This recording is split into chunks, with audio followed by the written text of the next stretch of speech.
You are going to read a psychological report about survival at sea. For questions 31 to 36, choose the answer A, B, C or D, which you think fits best according to the text. Mark your answers on the separate answer sheet. Survival at sea. 31. Until recently, scientists in extreme situations. What happens psychologically when one is lost at sea? Why does one person survive while another perishes? Is there a personality type that makes one person better at handling the elements fear and loneliness? Until recently, science has been completely in the dark about what makes a survivor.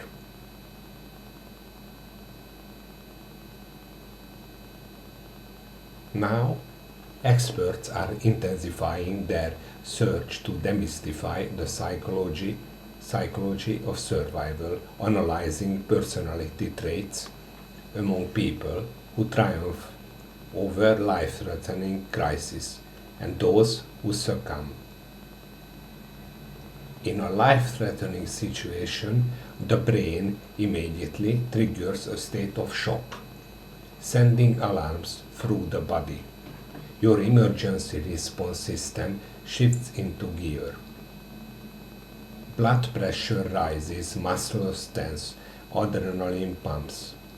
If you survive initially, you then shift mental gears to long-term planning. Whatever you have to do to survive. Next, you go into the resistance phase, a chronic coping state in which the body tries to maintain balance in the face of threat, danger, and deprivation.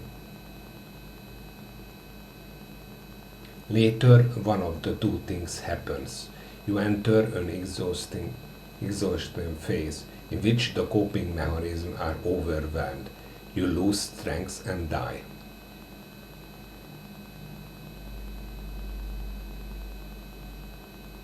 As often happens, or you preserve long enough and get rescued or escape the situation. Who survives, it turns out, is not determined by age, physical stamina, or experience. Although one would expect people who are fitter to be the best candidates to make it back alive, the mind, that great trickster, is not ruled by logic. 31. Until recently, scientists in extreme situations A. had no knowledge of why some people are less vulnerable. B. had been experimenting with people in extreme situations. C.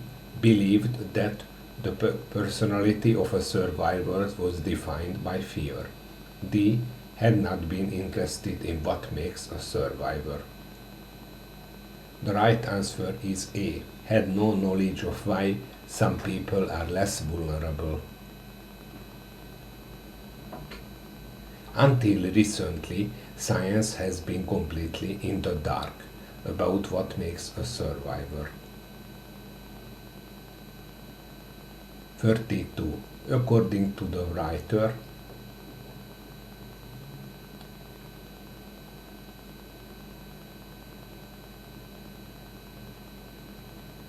A. The exhaustion phase is preceded by a failure of coping mechanism. B. Survival depends on how healthy you are. C. You need to be intelligent to survive a dangerous situation. D. There are a number of phases in the survival process. The correct answer is D. There are a number of phases in the survival process.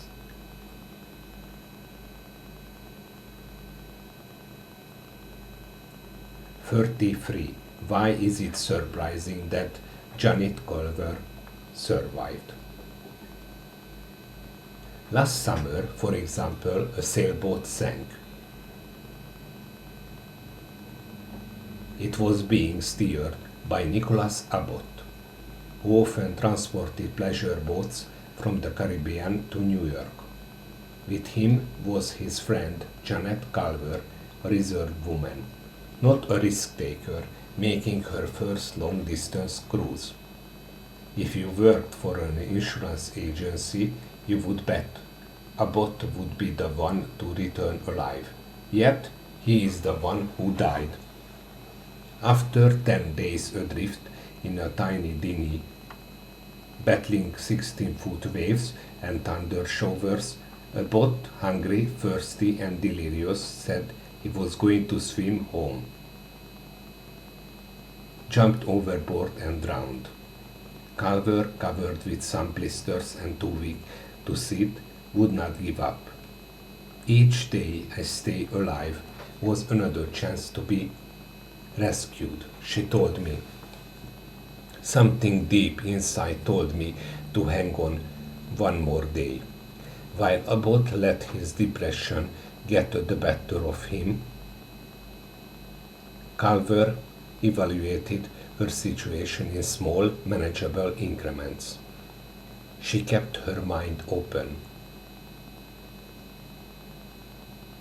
It is important to remain mentally active, dwelling on positive things. Do not give up. Say the experts. Drive your thoughts to things that make you happy. Have fantasies. In other words, play games with your mind. Do not let it play tricks on you, which experts say it does.